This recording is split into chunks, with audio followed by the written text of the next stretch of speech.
Fala galerinha do Palavras Gozadas, eu sou o professor Tiago e o nosso encontro hoje é sobre a obra A Paixão segundo GH, da autora brasileira, ucraniana, Clarice Lispector. Bom, o romance, né, foi publicado em 1964 e para quem se preocupa muito com o enredo, não é a obra que vai atender a essa demanda. O enredo é muito simples, na verdade trata de uma mulher solteira que vive sozinha em uma cobertura na classe média do Rio de Janeiro. Essa mulher se chama GH e tudo começa a acontecer quando a empregada doméstica Janaíra é demitida e ela precisa entrar no quarto de empregadas, né, esse resquício da escravidão no Brasil. Até hoje é algo muito discutido, mas acredito que tenha caído fora da arquitetura brasileira, finalmente, esse traço arquitetônico escravocrata.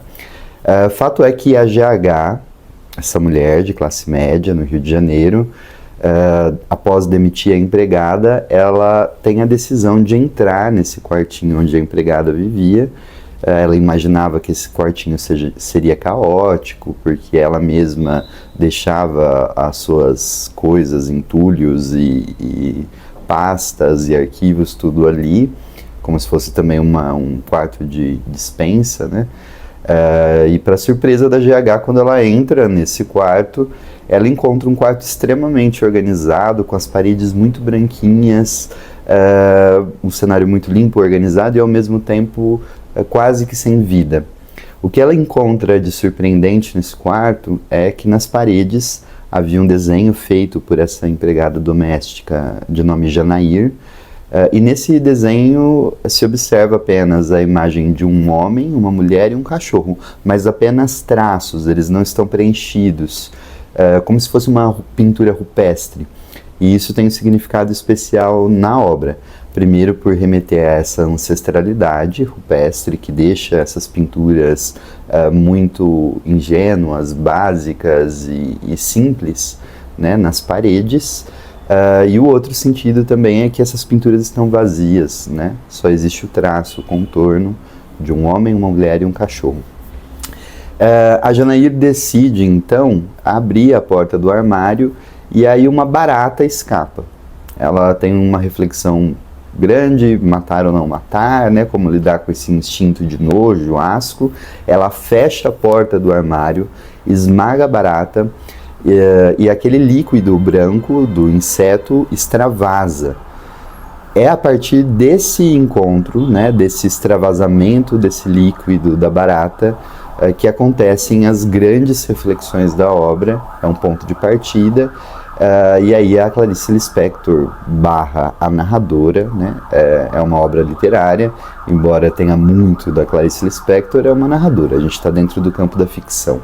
E aí, diante dessa barata que extravasa esse líquido branco, a narradora, a GH, né, que não tem nome, e não ter nome é muito importante aqui nessa obra.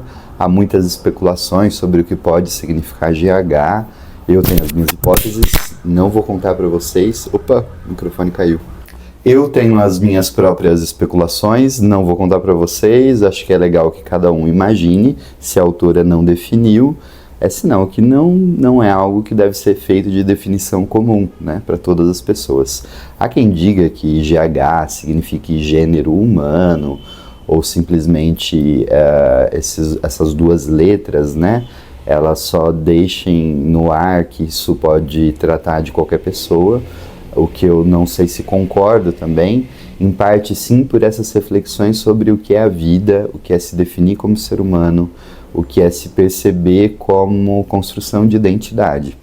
Nisso eu concordo. Agora, a personagem GH ser uma personagem que representa essa humanidade, o gênero humano em geral, tenho minhas dúvidas, porque existe um recorte de classes, né, que é explicitado na diferença entre a GH, essa escultora de classe média alta, que vive em uma cobertura no Rio de Janeiro, tem uma vida confortável, e a empregada doméstica Janair, né, e a entrada dela no espaço dessa empregada doméstica que revela relações de classe, relações de raça, e isso para mim faz com que GH, né, a personagem especificamente GH, não represente todo o gênero humano, né, mas sim quando ela entra nas reflexões, que essas sim creio que tragam questões que são muito importantes para todo ser humano. Até aí, beleza. Bom, barata esmagada. As reflexões sobre a barata ser um animal muito ancestral, isso é um pouco equivocado, assim, do ponto de vista biológico, né? Todos os seres vivos que vivem no planeta atualmente estão no mesmo grau de evolução, né? Não existe ser mais ou menos evoluído, enfim, todos chegamos aqui por meio da seleção natural e cá estamos. Mas, de fato, né, essa forma da barata é uma forma que prescinde muito a existência humana. Então, essa conexão toda com algo ancestral vai ser tematizado na obra, vai ser abordado o tempo todo, e a GH começa a se perguntar sobre a sua própria existência, né? Como se o rompimento desse... para a galera que estuda aí no ensino médio, né, ou que já passou pelo ensino médio, a barata tem um exoesqueleto de quitina, aquela coisa dura, que ela precisa romper para ficar mole, exposta, né, para que ela cresça e se forme de novo um novo exoesqueleto, um esqueleto externo. A GH vai começar um processo de questionar sobre o seu próprio mundo interior, quem ela é como pessoa, e se faz sentido se abrir e entrar em uma aventura, em um processo de descoberta, que ela vai entrar, obviamente, durante o livro, e investigar essa essência. Essa é uma busca muito grande da Clarice Lispector, em geral. Essa busca sobre o ser, sobre a essência, sobre uma tentativa de encontrar definições para o que é indefinível. E ela vai fazer isso, tentar fazer isso por meio das palavras. Mas ela mesma percebe que as palavras, elas esmagam o silêncio. As palavras, quando as palavras são formadas, elas limitam mais do que ampliam. Ao mesmo tempo, elas são importantíssimas, né? E eu diria que não só as palavras, mas a linguagem. A gente precisa da linguagem para se organizar, para organizar o nosso mundo interno, para organizar a nossa memória, para se compreender à medida do possível como alguém que vive nesse mundo com outras pessoas. Esse extravasamento, né, esse corpo aberto da barata é parecido com um processo que a narradora vai viver também de se abrir para o mundo externo, né? Para a psicanálise, o eu, ele não é algo dado, né? O sujeito, sim, existe, a pessoa ali, o sujeito, mas o eu vai se formando ao longo da vida, e ele se forma como se fosse uma espécie de invólucro que vai criar uma certa identidade. Essa identidade, ela é virtual, ou seja, ela está no campo do imaginário, da construção identitária, de tudo que a gente imagina sobre si, e repete, ou desfaz, ou modifica ao longo da vida, né, nesse campo mesmo da identidade, mas também algo que passa por uma experiência de corpo, né? E nessa experiência de corpo e de subjetividade, essa abertura, esse extravasamento do líquido branco, né, da massa branca da barata, ao mesmo tempo essa exposição do humano, que se permite sair da sua casca, sair da sua zona de conforto, para um crescimento, para um processo de equidise, como se fosse de um inseto, esse processo, ele é dolorido, ele te coloca em uma zona de fragilidade. E um dos pontos que faz com que a gente entre em contato nessa troca com o mundo, se veja de alguma forma suscetível à alteração, né, algo que venha de fora e me modifique e me alimente e transforme o meu corpo, meu eu, minha identidade, tudo, são de forma muito materiais, né, esses orifícios do nosso corpo também. Então a barata, ela rompe o esqueleto externo, O ser humano, por meio das porosidades do corpo e as porosidades da subjetividade, se deixa adentrar também pelo outro. O outro adentra parcialmente, e aí em algum momento, tomara que em algum momento, a gente precisa colocar um limite, né? Nem tudo pode entrar dentro de mim, seja do ponto de vista físico ou do ponto de vista subjetivo. Esse eu, ele precisa ter uma demarcação, né? Como se fosse uma célula que ela permite a entrada e saída de algumas coisas, de outras não.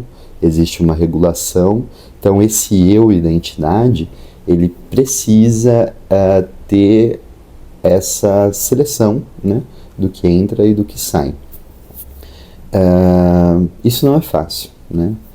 O processo de paixão, e aí um pouco do título do livro também, envolve essa paixão que é se deixar abalar, né? Se deixar afetar, se deixar se rever enquanto pessoa, sair um pouco da zona de conforto, talvez muito da zona de conforto, para no contato com esse outro, que é estranho, é sempre estranho, eu possa reorganizar aquilo que eu tinha como certeza, né? Aquela caixinha que eu formei de mim, aquele invólucro que eu formei de mim, seja ele subjetivo ou realmente físico. Então a paixão, ela envolve isso. E aí a reflexão que a GH vai ter, né, e vai até o final do livro com isso, é sobre o que fazer com aquilo. Ela se aproxima da barata, percebe que ali existe um rosto, os cílios da barata, e aí ela tem a decisão de comer a barata, né? Colocar a barata na boca, algo que depois ela repele, né? Ou seja, esse outro que eu permito entrar até certo ponto, mas depois eu vou cuspindo, eu vou tentando tirar aquilo do meu corpo, porque essa invasão do outro, por mais que eu queira, por mais que seja desejável, ou por mais que seja nojenta, porém necessária, essa invasão do outro, ela precisa ter um limite, né? E parece que esse romance vai construir essa abertura, né? Um momento que ela está na zona de conforto, ela entra no quarto, tem a situação da barata, das pinturas, ela se desabre e tenta se investigar, vai fundo, mais fundo que eu acho que eu já vi na literatura, alguém tentando investigar o que é esse limite entre eu, o outro, eu e o mundo, entre se abrir e deixar extravasar essa matéria branca, metáfora, né? Esse humano exposto e frágil, e se contornar por um invólucro. Então ela começa fechada, se abre, e depois ela vai se entendendo também como um eu que não dá conta completamente dessa experiência de abertura, que vivencia com realidade essa experiência, e parece que ela vai formando uma nova casca para si mesma, e daí em diante parece que ela fica, imagino que momentaneamente, né, resolvida com esse eu que tenta ao máximo investigar, nomear o mistério, nomear o desconhecido, nomear o inomeável e o que é impossível, né? E parece que aí ela se dá conta e vai voltando, parece que ela tem passei por essa experiência toda, agora eu vou retomar aqui GH. Eu acho um livro muito importante em vários momentos da vida, muito pertinente. Acho que não é sempre que a gente deveria, né, ou estaria em um bom momento para ler A Paixão segundo GH. Acho que momentos da vida de crise, talvez esse livro ajude muito, especialmente na adolescência, momentos de separação, de término, quando a gente está descontente, sei lá, e eu quero rever a minha vida. Eu acho que esse livro pode ser um livro muito legal, assim, e independente da idade, desde que você se deixe levar pela narrativa também, né? Porque essa não é uma narrativa linear, é uma historinha com começo, meio e fim. A história do livro eu contei para vocês aqui agora, né, em poucos minutos. O enredo não é o foco da Clarice Lispector. No livro A Hora da Estrela, o enredo ele é um pouquinho mais importante. Em Paixão Segundo GH, o enredo ele é importante, na Hora da Estrela também, muito importante, mas é sobre a linguagem, é sobre tentar se aproximar dessa essência humana, do que é ser humano, tentar refletir sobre o que é construir o mundo a partir das palavras, sobre o destino do ser. Então, extravasa o campo da narrativa, da historinha.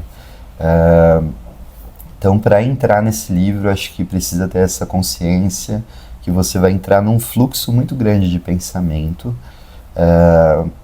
No começo é caótico, é difícil, mas depois você vai se encontrando, né?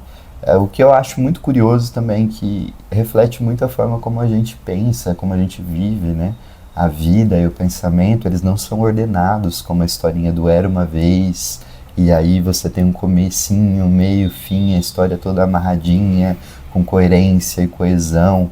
O pensamento é maluco, a gente começa a pensar, eu tô pensando aqui, gravando o vídeo, eu tô pensando, será que daqui a pouco eu peço uma pizza, ou espero para jantar, né? Faço um café da tarde, mas combinei algo com os meus amigos, voltando aqui para Clarice Lispector, né? Então o nosso pensamento ele tem essa característica que é caótica, a nossa fala oral, a nossa vida, e só que na narrativa a gente é acostumado e parece que dá uma certa segurança e conforto quando a narrativa ela é bem estruturada com começo, meio e fim, quando a história ela é linear, e quando vem uma bagunça, um jogo de pensamento, um fluxo de consciência, assim como em Paixão Segundo GH, existe, imagino que seja geral isso, um desconforto inicial muito grande, né? Para concluir, lembrar que essa narrativa é uma narrativa em primeira pessoa, então a gente entra nesse mundo da psique da personagem.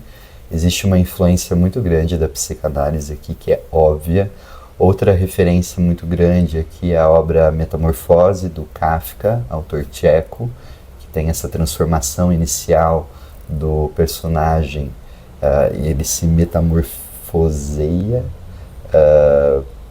em uma espécie de inseto, só que ele se torna esse inseto, né?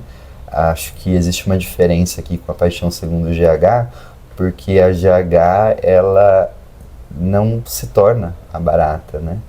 Ela passa a refletir sobre si a partir dessa experiência de alteridade, de relação com o outro. Então a barata, ela se constitui como um outro mesmo, de referência, e a partir do outro que ela vai tentar contornar, à medida do possível, os seus limites enquanto gente, né? E ela percebe que gente é uma coisa a se fazer, né? A se construir, é o devir. Gente é algo que se faz ao longo da vida. Isso é fantástico, assim, é quase que o oposto de uma ideia trágica, né? Que o destino humano, a função humana, como um herói de uma tragédia grega, por exemplo, já tem o seu destino completamente estabelecido, até os erros, as virtudes do personagem. Em GH é esse humano que está por se fazer, e esse ser humano que não acaba, né?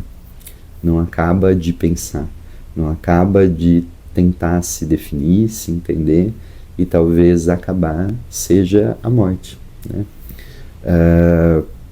Quase que esse livro nos ensina um pouco a lidar com a angústia, né? Qual é a resposta para a angústia? A resposta para a angústia pode ser a elaboração, né? E essa elaboração, ela não resolve. Acho que existe uma falsa ideia hoje, né, dessa vida feliz, perfeita, da identidade que ela está ali no Instagram, e aquela imagem, ela corresponde ao que eu sou, ou corresponde ao que o outro é, e o outro não é, eu não sou. A gente vai se construindo, né? Vai se fazendo. Essa casquinha da barata, essa casquinha que a GH rompe, ela não existe. essa casquinha, né, essa caixinha, ela é muito bem representada também por uma metáfora que passa pelo livro, já no começo, de uma terceira perna. E ela fala, eu tinha uma terceira perna. E aí isso me dava um certo conforto, porque era estável, né? O tripé é estável. E aí quando tiraram essa terceira perna foi tirada de mim, ou eu tirei essa terceira perna, eu fiquei com duas pernas. Eu entrei em uma zona de desconforto, mas ao mesmo tempo, com essas duas pernas, eu tenho uma mobilidade que não tinha com as três pernas. Isso eu acho fantástico também, né?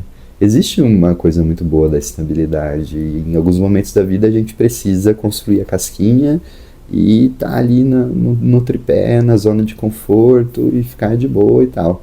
Só que chega um momento que a angústia bate, né? O ser humano não se contenta com essa caixinha. Essa caixinha, ela gera sofrimento. E esse é o momento que a gente vai extravasar, que a gente vai colocar o líquido para fora, que a gente vai se deixar mais vulnerável. E nesse momento, que seria o momento de caminhar com as duas pernas, né? Segundo a metáfora do livro, nesse momento, embora seja um momento difícil, de dor, de insegurança, de instabilidade, de fragilidade, é o momento que a gente consegue avançar até um outro lugar. E esse lugar não é um ponto de chegada. Isso é maravilhoso nesse livro.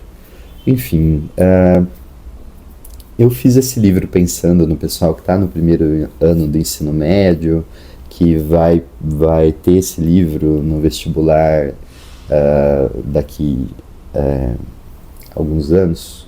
Eles são no primeiro, segundo, terceiro. Quem está no primeiro ano agora vai, quando estiver no terceiro ano do ensino médio, ter esse livro no vestibular da FUVEST.